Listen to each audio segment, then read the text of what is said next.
Bonjour tout le monde, avant de faire le bilan, petite mise au point. Je suis malade, ça fait 2 semaines que j'ai une grippe, donc je tousse, voilà. J'ai des sueurs froides, et même si je suis sur la fin de cette maladie de merde, eh ben, mon cerveau il est pas tout frais. C'est-à-dire que là, pendant 22 minutes, j'ai enregistré un truc, sauf que le micro-cravate, je l'ai pas mis là, il était encore sur mes genoux. Donc vous auriez pas entendu grand chose. Pire tournage 2023 pour le moment. Avant d'aller plus loin, d'ici un mois, on va atteindre les 10 000 abonnés. Donc on va faire une FAQ. Si vous avez des questions, vous pouvez déjà les poser sous cette vidéo avec le hashtag FAQ. Et j'y répondrai d'ici un mois et demi. Maintenant, on peut parler du bilan. On va parler YouTube, on va parler des à côté, on va parler vie professionnelle, on va parler vie privée. Attention, je vais pas m'étaler sur ma vie privée, vous me connaissez. On va parler drama parce que oui, vous voulez du sang, on vous connaît, mesdames et messieurs. Et c'est pour ça que j'ai fait un petit chapitrage, voilà, parce que vous n'êtes pas obligé de tout écouter. Mais écoutez tout quand même, hein. Parlons tout d'abord du bilan YouTube. Il y a eu du positif, il y a eu du négatif. Le positif, c'est qu'il y a eu une montée hallucinante des vues et des abonnements.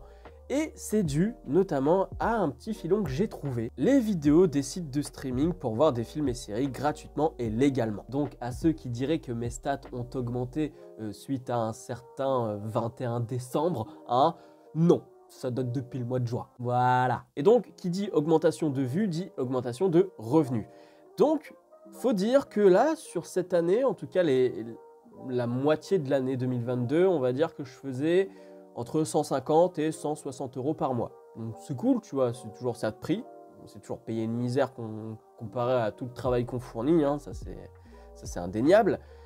Mais attention, parce que 2023, je pense qu'on va passer plutôt de 90 euros à 100 euros en faisant le même nombre de vues. Mais bon, comme vous le savez, YouTube en 2023, ça risque d'être très problématique.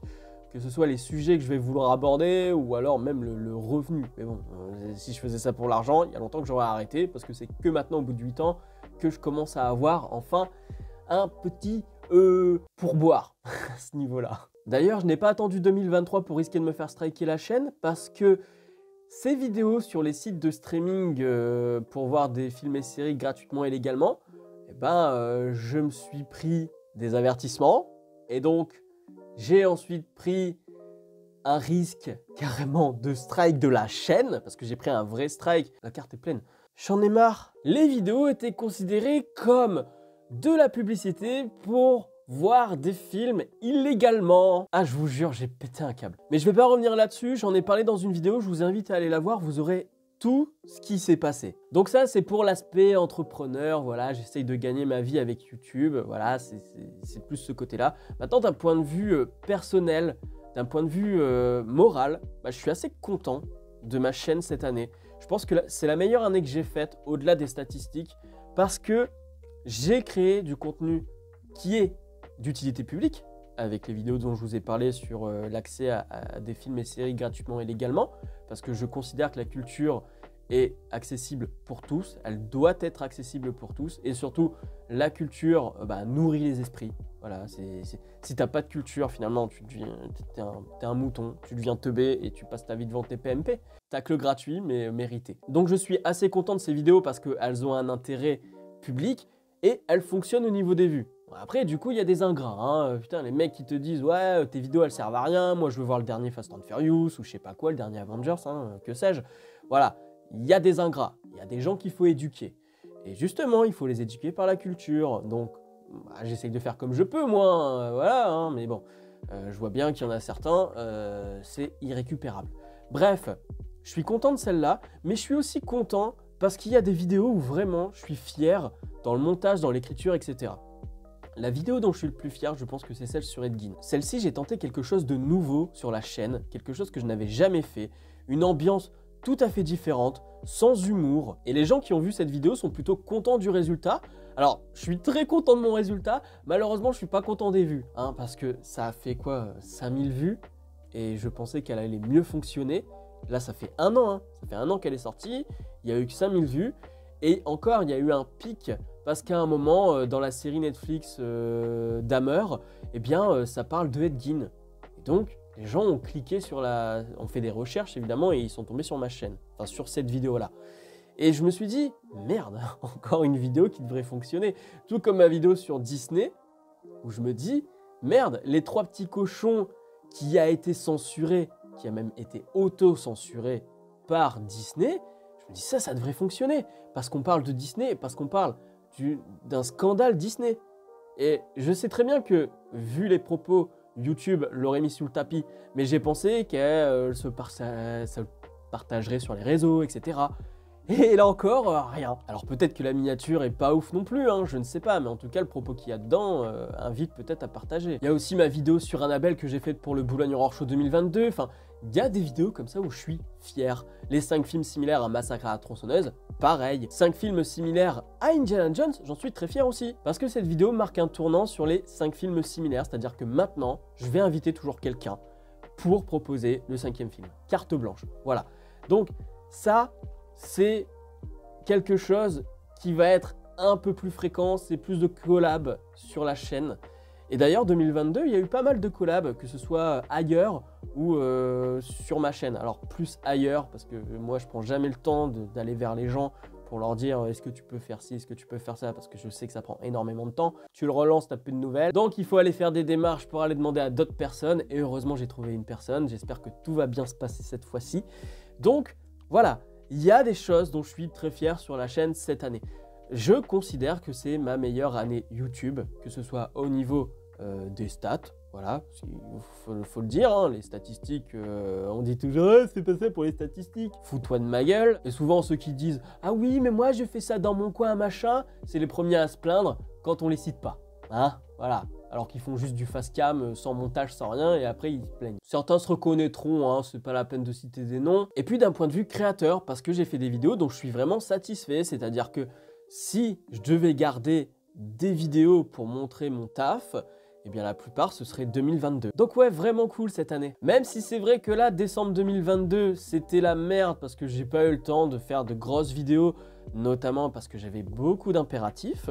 Ce qui est problématique aussi, c'est par exemple quand je fais une vidéo du Boulogne Horror Show où je me dis bah ouais, j'adore ce que j'ai fait, je suis fier de mon montage, mais je sais que tout le monde s'en fout et c'est dommage parce que bah encore une fois, c'est des vidéos qui sont là pour donner envie aux gens de se rencontrer l'année suivante. N'hésitez pas à voir mes vidéos sur le Boulogne Horror Show 2022, vous allez avoir envie de venir. Donc pas très productif en décembre 2022 et janvier 2023, mais bon on va pas trop parler de 2023, mais c'est parce que j'ai pas mal d'impératifs dont je vais vous parler par la suite.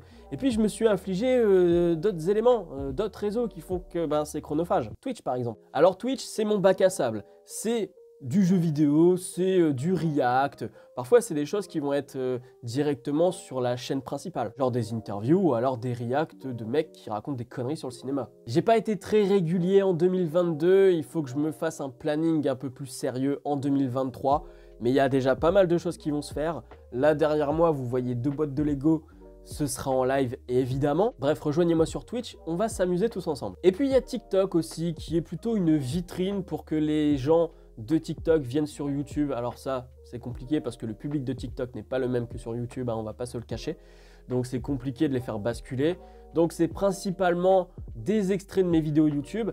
Mais j'essaye aussi de faire du contenu exclusif à TikTok. Je vous laisse aller y jeter un œil, vous verrez. Et donc TikTok, ça aussi c'est chronophage parce qu'il faudrait que je sorte une vidéo par jour, donc c'est-à-dire à la fois des extraits et de temps en temps du contenu exclusif. Donc ça c'est pareil, ça prend encore du temps. Ce qui est chronophage aussi, c'est ma vie professionnelle. Ma vie professionnelle, évidemment, il y a toujours mon taf en tant qu'assistant d'éducation, mais je suis aussi maintenant auto-entrepreneur et j'ai un client régulier. J'ai un client régulier, c'est Julien Lefebvre, qui a la boîte de développement qui s'appelle Ex Fabrica. Il a créé le podcast On part en prod, et donc ce sont des discussions qu'il a avec des gens qui bossent dans le développement web. Et moi, je gère la chaîne YouTube, c'est-à-dire que je fais le montage des interviews pour la version YouTube, et je fais aussi les miniatures, ainsi que les sous-titrages pour les teasers des vidéos. Bref, ça me prend énormément de temps, parce que parfois ce sont des interviews qui durent plus de 2 heures, donc il faut le temps de les dérocher, il faut le temps de faire le montage, de rajouter des petites images par-ci par-là quand il le faut. Bref, énormément de temps, ce qui fait que je suis moins impliqué sur YouTube et sur Captain Watch, parce que je fais moins de news, parce que je suis moins sur les réseaux, etc. Donc oui, ça, d'un point de vue professionnel, ça a un impact sur YouTube, Mais j'en suis pas spécialement triste parce qu'en fait, ben, ce que je fais en auto-entrepreneur me paye beaucoup plus que ce que je fais sur YouTube. Et ce que je fais en auto-entrepreneur me sert pour YouTube. Parce que oui, cette année, j'ai acheté un fond vert, j'ai acheté une nouvelle webcam 4K. Donc, c'est de l'investissement pour YouTube. C'est l'argent que je ne gagne pas avec YouTube. Et c'est une expérience supplémentaire parce que sur ton CV, dire YouTuber, c'est moins joli que dire j'ai travaillé pour telle boîte qui m'a engagé, machin. Voilà, c'est autre chose d'avoir un statut professionnel qui est mieux validé par des gens qui ne comprennent pas nécessairement YouTube. Voilà. Alors moi, je ne remets pas en cause, hein, c'est-à-dire que sur YouTube, je fais des choses beaucoup plus complexes que ce que je fais sur les interviews pour le moment. Mais d'un point de vue professionnel, les gens vont beaucoup plus se dire « Ah, il a travaillé pour une boîte de dev web qui fait des vidéos ». Plutôt que dire le mec il est dans sa chambre et il fait des vidéos, même si c'est pas une chambre, hein, c'est un studio. D'ailleurs, j'en profite pour faire une annonce. Maintenant que j'ai le statut auto-entrepreneur, ben, si vous cherchez un monteur, si vous cherchez quelqu'un pour faire des miniatures ou réaliser une vidéo, la filmer, etc., on peut faire un devis. Et l'avantage du montage avec moi, c'est qu'on peut le faire à distance. L'idée à terme avec ce statut auto-entrepreneur, c'est pourquoi pas de devenir monteur, mais à temps plein. C'est-à-dire que là, c'est un revenu supplémentaire, mais je peux pas encore me permettre de quitter mon boulot d'assistant d'éducation. Et ça se trouve, peut-être que je le quitterai jamais, je ne sais pas. Voilà. Parce que maintenant, on peut proposer des CDI aux assistants d'éducation. Donc qui sait, peut-être que je ferai toujours assistant d'éducation et auto-entrepreneur parce que je trouverai pas d'autres clients, on ne sait pas. En tout cas, l'avantage avec Julien, avec Ex Fabrica, avec On part en prod, c'est que c'est un client régulier. Donc là, je sais qu'il y a un revenu qui tombe tout le temps. Ça, c'est cool. Certains monteurs, ils n'ont pas ce privilège-là. Donc il faut toujours qu'ils aillent chercher des clients, etc. Moi, je vais commencer à en chercher, je vous l'avoue. Et donc oui, tout ça prend du temps et donc YouTube est un peu mis de côté de temps à autre. Et puis j'ai aussi moins de temps parce que côté personnel, je suis en couple maintenant. Hein. Le seul incel en couple, hein, je le rappelle. D'ailleurs, ça me fait toujours bien marrer que celui qui me dit que je suis incel, c'est celui qui s'est fait quitter par sa meuf parce qu'il préférait justement être sur YouTube, hein, et qui se plaint toujours de la SNCF, alors que c'est le premier à vouloir tout privatiser. C'est un bon gros canard. Ça fait un peu plus d'1 an que je suis avec madame, donc moi j'ai fait le choix de lui consacrer du temps et de délaisser un petit peu YouTube parce que vous comprenez, je l'aime ma femme, donc oui, évidemment, je vais pas la laisser de côté juste pour faire un peu plus de chiffres. Moi, c'est-à-dire que j'ai une philosophie de vie qui fait que je suis plutôt du genre à me dire, tant que j'ai de quoi bouffer et que j'ai de quoi avoir quelques loisirs et pourquoi pas mettre un peu d'argent de côté chaque mois, c'est suffisant, j'ai pas besoin d'aller chercher des milliers et des cents, je suis pas avare, je suis pas radin. Quand il y a un mec qui crève la dalle dans la rue, j'hésite pas à aller chercher de la bouffe ou quoi quand je passe devant. Je vais pas, on s'en fout. Ce que je veux dire, c'est que je suis pas du genre à être près de mes sous, machin. Et donc, si je gagne suffisamment dans ma vie, je peux me permettre de garder du temps pour ma vie personnelle, quoi. Je trouve ça évident. Donc, voilà, c'est un petit rappel, hein, parce que encore une fois, le soi-disant incel, hein, il est peut-être beaucoup plus avenant auprès de sa meuf, mais bon, qui est-il pour juger? Je fais que rapporter les dires de madame, en fait. Et encore, justement, elle a tendance à dire que je travaille trop. Alors, attention, voilà, je vais pas m'éterniser là-dessus, mais je ne travaille pas quand elle est là. C'est ça la diff. C'est juste que, voilà, dès qu'elle n'est pas là, je taffe. C'est vrai que je suis dans une situation où si je veux réussir, il faut quand même que je taffe. C'est-à-dire que oui, il y a YouTube, il y a Captain Watch, il y a Twitch, il y a les différents réseaux sociaux comme TikTok, il y a auto-entrepreneur avec Ex Fabrica, avec On part en prod, et encore pour l'instant j'ai qu'un client. Et donc oui, ça demande énormément de travail, mais je sais faire la part des choses. Donc oui, évidemment, la chaîne YouTube n'est plus prioritaire. Si on ne prend pas en compte mon travail alimentaire, hein, qui est mon travail en tant qu'assistant d'éducation, YouTube avant c'était priorité. Il n'y avait rien d'autre dans ma vie. C'était vraiment YouTube et Captain Watch bien évidemment. C'était mes 2 priorités. Maintenant, j'ai des obligations auprès d'un client. Donc, il faut que je m'investisse sur ce temps-là. J'ai des obligations envers ma copine. Donc oui, encore une fois, c'est du temps d'investi ailleurs. Donc YouTube devient de moins en moins prioritaire. Ça devient une façade publicitaire. C'est aussi là pour parler de ce que j'ai envie, mais c'est aussi pour montrer aux gens que j'existe en tant que monteur, réalisateur. Donc voilà. Mais ça ne veut pas dire que je laisse tomber YouTube. J'ai encore énormément de projets pour YouTube et je vais vous en parler dans mes envies de 2023 par la suite. Mais en tout cas, voilà. Tout ça fait que oui, en effet, YouTube est un peu moins prioritaire qu'avant et que c'est aussi peut-être pour ça que je fais moins de critiques à l'arrache. Parce que j'ai plus le temps de faire la course aux vues à celui qui va sortir sa vidéo le premier. Ça m'arrive de temps en temps quand j'ai un créneau de libre, parce que bon, ça fait toujours du bien de gonfler les stats. Mais au-delà de ça, j'en ai un peu plus rien à foutre quoi, de faire ça. Vraiment. Tu regardes dernièrement, enfin, est-ce que vous avez vu beaucoup de critiques à l'arrache dernièrement? Il y a des périodes où je vais en faire 3-4 d'affilée parce que j'ai pas le temps de faire autre chose. Mais sinon, en dehors de ça, voilà quoi.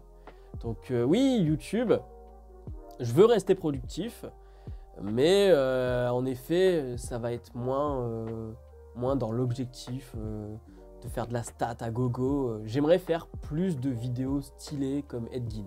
Faut que je vous parle aussi des dramas, parce que là, il s'en est passé des choses. Tout d'abord, point positif, question drama, avec mes règes, on a enterré la hache de guerre. Alors, c'est pas mon pote pour autant, mais en tout cas, on s'embrouille plus, voilà. C'est enterré, on n'en parle plus, basta, on se prend plus la tête avec ça. Aussi un point positif, j'ai appris à bloquer. J'ai appris à bloquer sur Twitter. Parce que avant, je bloquais jamais, mais là, il y a une personne, elle m'a tellement foutu hors de moi, au point de me faire passer pour un truc de ouf. Hein. Je vais pas revenir là-dessus, mais sachez que j'ai bloqué cette personne et que pour moi, elle n'existe même pas. Et d'ailleurs, elle s'invisibilise toute seule, cette personne. Hein. C'est-à-dire que même quand on parle pas d'elle, elle dit vous n'avez pas parlé de moi, pourquoi vous n'avez pas parlé de moi? Bah peut-être parce que tu insultes tout le monde à tort et à travers, que donc quand on fait une vidéo sur le YouTube cinéma, évidemment qu'on va pas te mettre en lumière. Allô, y a personne au bout du fil? Faut réfléchir, McFly. Faut réfléchir. Et comme je parle de McFly, parlons de Michael J. Ah alors là, Michael J. Oh là là, Michael. Ça a été le gros morceau de l'année. Et donc ça aussi, ça m'a pris du temps. Parce que oui, Shaisel a fait le plus gros du boulot. Et sachez que dans les coulisses, il y avait Bibi. Bibi il était là. Et Bibi, il s'est fait un peu plus montrer vers le mois de décembre. Mais oui, moi ça fait un moment que je suis sur le dossier avec Shaisel. Quand il m'en a parlé, il me dit « Est-ce que tu veux participer à ça ?» J'ai fait « J'étais tellement pas prêt. » Donc ça m'a pris du temps, mais surtout en coulisses. C'est-à-dire que, contrairement à Shaisel, je passe pas mon temps à répondre à tout le monde sur Twitter. Ça fait des années que je suis dans cet univers-là. J'ai appris que c'était inutile. Peut-être que Shaisel le comprendra un jour. Peut-être. On ne sait pas. On n'arrête pas de lui dire. Mais en tout cas, moi, personnellement, ça y est. Ça fait des années que je suis confronté à des Michael J et compagnie. Je sais comment fonctionne Twitter. Je vais pas aller perdre mon temps avec ça. Et sachez que si je perdais mon temps comme Shaisel le fait, je ne sortirais plus de vidéos. J'aurais plus le temps. Vraiment. Donc, voilà.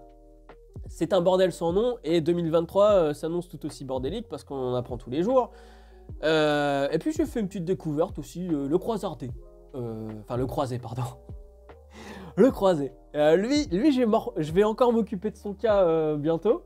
Parce qu'il a fait une vidéo sur 300 et donc je veux faire un react. Mais voilà, lui c'est les Noirs et les Arabes dehors, la femme à la cuisine, voire à la cave hein, si c'est pas mieux parce que comme ça on la voit pas, hein, sauf pour qu'elle ramène le dîner. Voilà, j'ai fait des belles rencontres hein, cette année. Ouais. Des gens que je ne connaissais pas il y a encore un an et je les ai découverts cette année, j'ai fait mais c'est quoi ces conneries? On va pas aller plus loin sur les dramas parce qu'il n'y a pas plus à dire, tout ça pour dire que oui, ça a quand même pris du temps et que ça va encore en prendre. Parce que, encore une fois, hein, Michael, parler de drama, je pense que c'est minimiser les choses. Surtout que, bon, pour tout ce qui est des leaks, on aurait dû ne pas lui dire. Clairement. C'est-à-dire que la seule fois où j'ai parlé à Michael, c'était pour le prévenir qu'il allait lui arriver un truc dans la gueule. Et j'aurais pas dû parce que quand tu vois comment il a retourné le truc comme si c'était de notre faute, ben merci mais non merci quoi. C'est pas nous qui t'avons foutu dans la merde, tu t'es foutu dans la merde tout seul, à faire confiance à des gens, à harceler des gens, voilà. Et je vais pas m'éterniser là-dessus parce qu'on en a déjà parlé plusieurs fois, enfin voilà. Tout ça pour dire, niveau drama, il y a eu des résolutions qui soient radicales avec du blocage ou alors avec une hache de guerre enterrée. Et il y a des trucs qui vont continuer parce que ces gens resteront à tout jamais des saloperies. J'aime Internet. Et donc pour finir, on va parler projet 2023. Déjà, j'ai des nouveaux concepts. Alors, j'ai des nouveaux concepts. Quand je dis ça, ça fait 3 ans, 4 ans que j'ai les nouveaux concepts en tête et que je peux pas les appliquer, soit par manque de temps, soit par manque de moyens. Maintenant que j'ai un fond vert, je pense qu'il y a des choses que je voulais faire avant et que je ne pouvais pas nécessairement faire, en tout cas bien faire, je vais les faire maintenant. Du nouveau matériel, c'est-à-dire que 2022, j'ai déjà acheté du nouveau matos, hein. J'ai acheté fond vert et la webcam. Je suis auto-entrepreneur et j'ai de l'argent qui rentre. Donc je prévois d'acheter un nouveau micro-cravate, un deuxième écran, parce que pour l'instant j'ai 2 écrans, mais il faut savoir qu'il y en a un, c'est un Yamaha, et l'autre, c'est une télévision Akira qui a déjà au moins 15 ans. Je l'avais quand j'étais ado, mes parents me l'avaient offert pour Noël quand j'étais ado. Donc non, là je peux plus. Des moments je passe d'une fenêtre à l'autre, je fais passer la fenêtre d'un écran à un autre, et je dis ah ouais, les couleurs sont pas les mêmes, pas du tout. Donc il y a ça, peut-être une nouvelle caméra par la suite. J'aimerais bien passer à de la 4K. Voilà, je sais pas encore trop quel modèle choisir en tant que youtubeur, je sais pas ce qui est mieux. Et franchement, j'aimerais bien faire une folie, genre acheter une Blackmagic ou j'en sais rien, mais j'ai envie vraiment d'investir cette année parce que j'en ai les moyens. Voilà. Donc, des nouveaux clients en tant que monteur, parce que oui, j'ai les moyens, mais j'aimerais bien avoir un peu plus les moyens.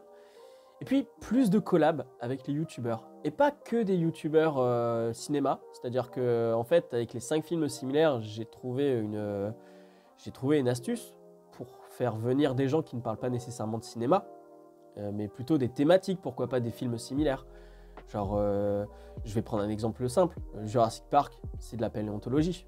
Donc, pourquoi pas aller chez la paléosphère pour leur demander, les gars, est-ce que vous ne voulez pas venir faire une vidéo avec moi? Voilà. Donc voilà, beaucoup de projets 2023. Et là, je vous parle que des projets professionnels, des projets privés. Ça vous regarde pas. Ça vous regarde pas. Je vous ai juste fait un point sur la situation au niveau de mon couple pour que vous compreniez qu'en effet, j'ai du temps à investir ailleurs. Voilà pour le bilan. Si vous avez des questions, eh bien, n'oubliez pas, il y aura bientôt une FAQ, donc vous pouvez déjà commencer à les poser en commentaire de cette vidéo avec le hashtag FAQ. Et comme ça, d'ici un mois et demi, vous aurez la réponse. Je vais essayer de répondre à tout quand la FAQ sortira, mais quand tu commences à avoir 10 000 abonnés, ça commence à être compliqué de répondre à tout. Déjà, les dernières que j'ai faites, c'était déjà un peu compliqué, je crois. Si la vidéo vous a plu, n'hésitez pas à mettre un pouce bleu, puis à la partager sur les réseaux sociaux, parce que comme ça, on mettra tout au clair sur certains éléments. Peut-être que certains se posent des questions, parce que j'ai pas parlé, par exemple, dans les dramas, du fait qu'on m'ait traité de sexiste, raciste et compagnie. Ça, on s'en fout un petit peu, j'ai envie de dire. Ce genre de calomnie, ça va, ça vient, ça dure 3 jours, après ça se calme, une semaine plus tard on traite d'autres choses. Ça fait 8 ans que je suis sur YouTube les gars, je connais les bails, j'ai l'habitude. Abonnez-vous à la chaîne si ce n'est pas encore fait et n'oubliez pas d'actionner la cloche pour être alerté des prochaines vidéos. Quant à moi je vous dis à la prochaine sur la toile, salut!